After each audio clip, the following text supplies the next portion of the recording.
La RAMS, c'est une course de 3000 miles qui traverse les États-Unis de la côte ouest jusqu'à la côte est, à Annapolis, dans l'État du Maryland. Donc on a 8 coureurs qui se relayent continuellement sur le parcours. Donc ça veut dire qu'on roule de jour de nuit, il y a toujours un cycliste sur la route qui doit faire avancer l'équipe. On fait le changement, bac à descente.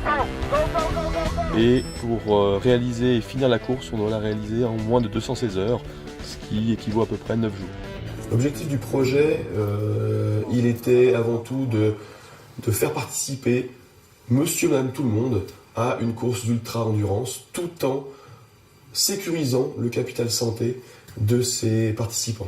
Alors l'hypothèse principale qu'on voulait vérifier, c'est que quand on prépare correctement, de manière scientifique, progressive et réfléchie, des cyclistes amateurs à ce genre de course, eh bien on arrive à les emmener au bout, sans dégrader leur capital santé. Donc on s'est vite rapproché de la Haute École d'ingénieurs et de gestion du canton de Vaud.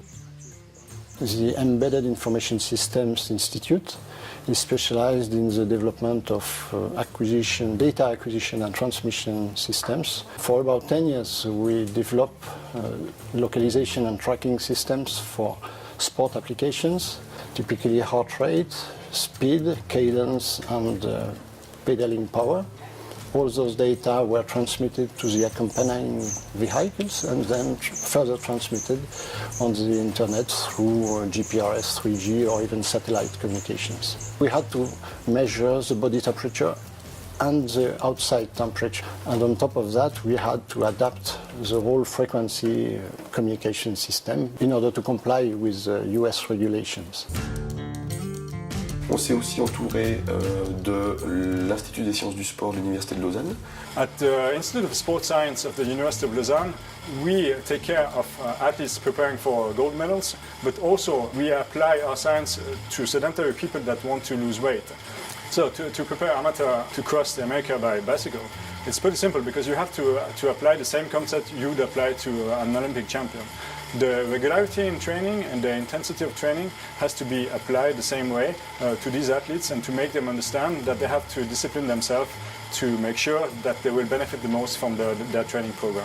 At the end of the race, I think that all the team would have been able to cross the America the other way, and I think this is a good proof that the training program had worked in a good way. Ce qui est important avec ce projet, c'est vraiment d'associer une part de recherche à la simple expérience de la course. C'est clair, on veut aller au bout, il y a l'aspect compétition, mais pour nous, École de santé, c'est essentiel de pouvoir prendre des mesures et de pouvoir démontrer qu'on peut réaliser des activités physiques hors normes tout en respectant son capital santé. L'équipe de 8 cyclistes aujourd'hui est composée de collaborateurs, de 4 collaborateurs et de 4 étudiants. Parmi les étudiants, il y a une étudiante sédentaire qui s'appelle Carla, qui n'avait presque jamais fait de vélo avant et qui est issue d'un programme de remise à l'activité physique qu'on a implémenté au sein de ESAV dans le cadre du projet de la RAM. Allez Carla! Allez Carla! Yes! Et on s'est entouré évidemment du CHUV pour des aspects de médecine du sport puisqu'on a emmené un médecin avec nous sur la course. Avant de partir pour une si grande aventure, eh bien, on a fait un bilan sportif pour tout le monde.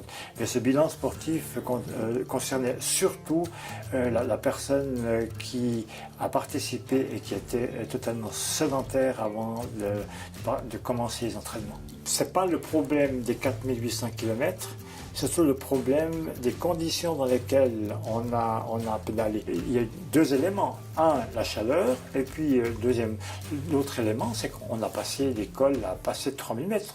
Tout le long de la course, grâce aux capteurs développés par la Haute École d'ingénieurs d'Yverdon, on a pu récupérer tout un tas de données scientifiques et physiologiques en temps réel sur les 4800 km de la course. Donc là maintenant, on a un bagage scientifique suffisant pour continuer à mettre en place des projets scientifiques de cette envergure-là au sein de la Haute École de Santé et via la plateforme de projet Impulse. Mais on a aussi aujourd'hui les compétences et un réseau qui nous permet de repartir et de remettre en place des projets plus ou moins importants.